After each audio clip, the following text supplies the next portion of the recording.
Don't shake your hands in front of the camera. Hi, friends. Get ready to rock out with toy lips. Today we have Aunt Petunia's favorite nephew, Benjamin J. Grimm, Marvel's Thing, in the Fantastic Four themed retro carded packaging. It is that sick, sizzling John Byrne style costume that was featured in the animated series, which these are a throwback to, not necessarily specifically animated iterations of the character, but yeah, perfectly good stand-in. But we know now that they will milk that with cell shading, so you may see those in a year or two, you know? Get ready for that.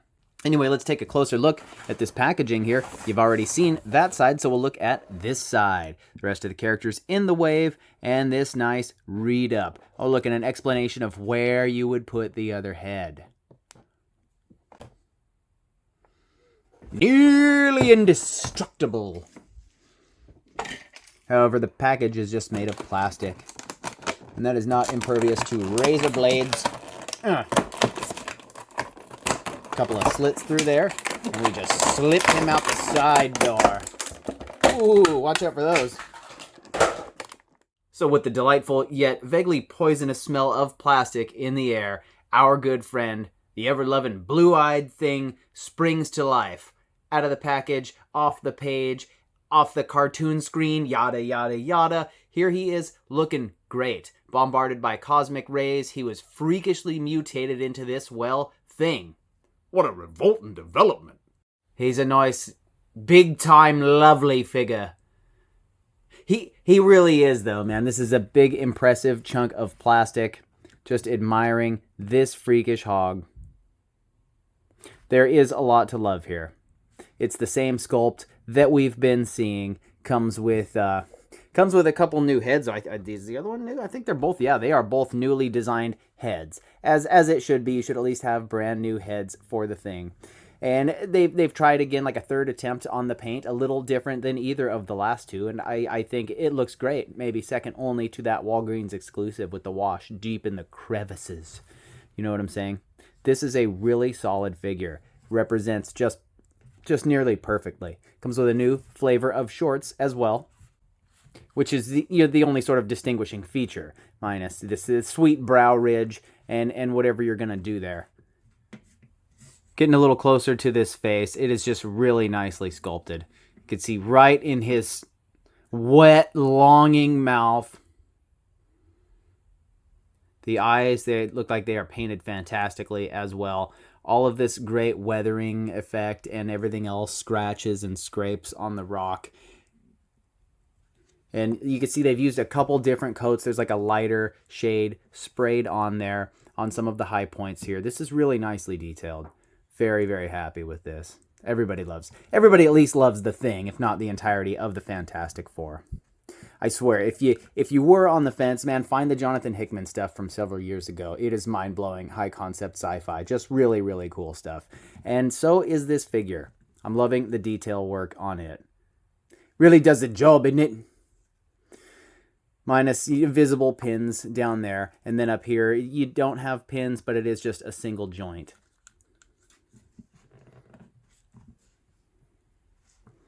We've seen this guy a couple of times, but each time it's just more and more iconic. And this one, perhaps the most so with this era of costume. Going over the articulation, it is equal parts basic and been there, done that, as this is a repaint of a figure we've gotten twice before with a new head, couple of new heads. Oh, and the shorts. The shorts are cut a little higher, a little skimpier. Shorts are a little skimpier this time. That head is on a ball and on a hinge. You can see poking out down here and up here to try to give a good amount of range on this big bulky body. And you do get some good looking back here, so you could crouch him down. And well, that brow ridge is still sort of in the way.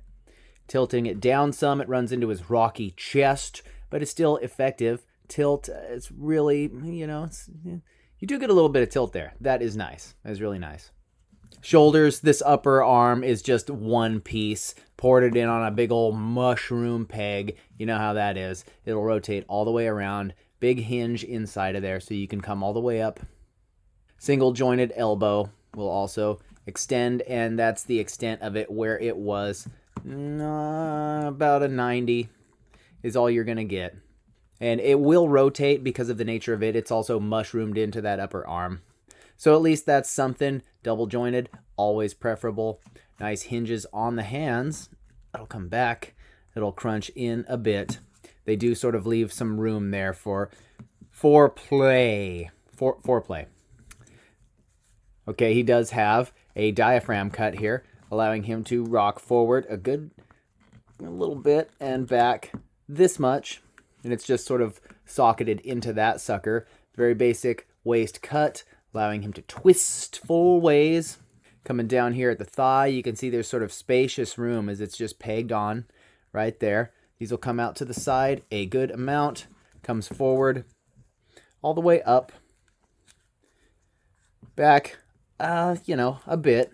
It's as always, it's restricted here. He does have an upper thigh cut though, so excuses about breaking up the sculpt be damned. This does just that, and I have no issue with that. That looks great. I love it. Double jointed knee, even on this bulky frame, it still comes up a decent amount. Nothing down here at the calf, but you do have the standard ankle articulation coming back, coming forward, and rocking side to side. Real nice.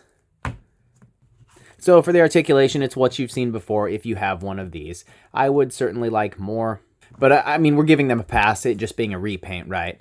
We were all on board with that from the beginning, that these are just repaints of the same characters in different costumes. Not a whole lot to update. Don't shake your hands in front of the camera. How I'm here for repaints all day. Just go ahead and give me more with accessories, some pieces, a Build-A-Figure piece, maybe even a price break. How crazy would that be? As far as accessories go, he comes with closed fists and a head full of teeth. Hard to ask for much else in this context. He is a lot of plastic, and they've still gone on to include a couple extra parts, even an extra head. I am a sucker for some extra head. I mean, what, do they give us like a mangled Yancey Street sign or something? Anything else would be superfluous. Not unwelcome, though. But I am perfectly satisfied here with this figure with these accessories. I feel like this should be the minimum here, a head, some hands, especially considering it's all reuse. The other ones in the line, I mean, Johnny's got the flame effects. Reed has a lab coat. It's great, really. Some stretched out arms, but I am not upset here. Rocky Dennis here stands about 7 3/8 of an inch. Huge leagues. And here he is next to that still super nice Walgreens exclusive thing, with a face only a mother could love. And the recently reviewed High Evolutionary. I could go either way on those thing figures. I love both of them in their own ways. Different tudes, different moods, man. And here he is next to Stretcho and Stormborn, the other two figures I've opened from this wave. And here he is next to the Prince and the Monarch, just eyeing the title. Clobber in time for cream puffs.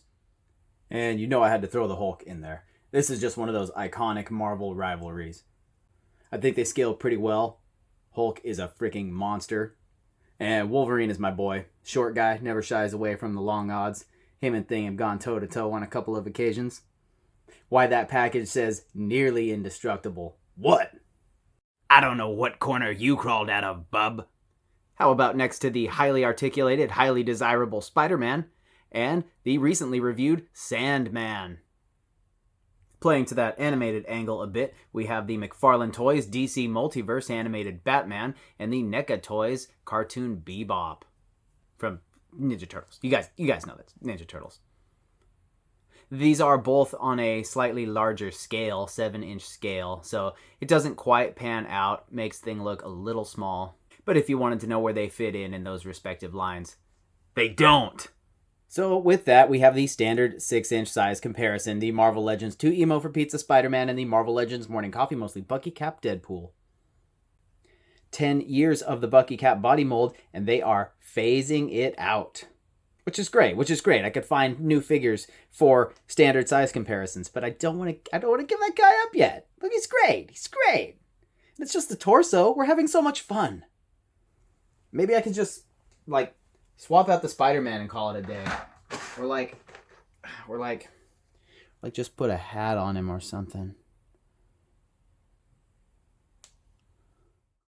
So when it's all said and done, this figure is exactly what I was expecting. A new iteration of the same old thing figure, just with the proper colored shorts. They've gone a slightly different avenue with the paint. I definitely appreciate more than one color. The wash was nice on that one figure, but I'm happy to have a variation that I can display without it in case I'm not feeling that. I like these bright, punchy colors. It's not specifically the animated style, but it is a take on that. It could be used for that. I don't have the biggest attachment to that cartoon. It was meh. Love me some Fantastic Four comic books and this period, though, these John Byrne era costumes. The articulation is fairly weak, the excuse it being a big figure, but we've seen larger figures. I just had one in frame from NECA, and they get double jointed elbows and things like that. So it could be there if they wanted it to be there. You'd be like, oh, you'll break up the sculpt, but look at those upper thigh cuts, man, and I love that. I live with that. So it's weak in that regard, and that it is just a repaint charged full price, but we do get extra hands and an extra head. Not a lot of stuff, but I love the extra head. What else would you give this sucker? You could think of something, parts for a bigger diorama or a Fantastic car, something crazy like that. But at the end of the day, man, I love this thing. It's exactly what I was expecting, but I love it. This is a great figure. Nothing can be perfect. Super happy with it, though. 4.5 out of 5. Fight me.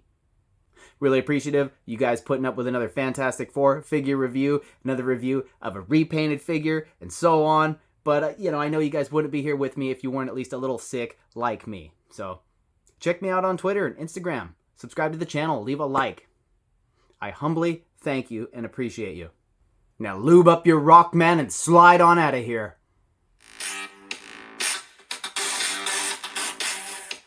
I got fingers on my lips. Toys that I'm touching, I don't want to put them down. Instead, I want to talk about them. Yes, fresh. Smell the plastic that I crave. I want to shop. I can't be having Bruce Banner. I'm Dr. Rubber Band on Bruce Jenner. And you can call me Dr. Jenner. We can talk comic books, but we're here to talk toys. Be proud, make noise.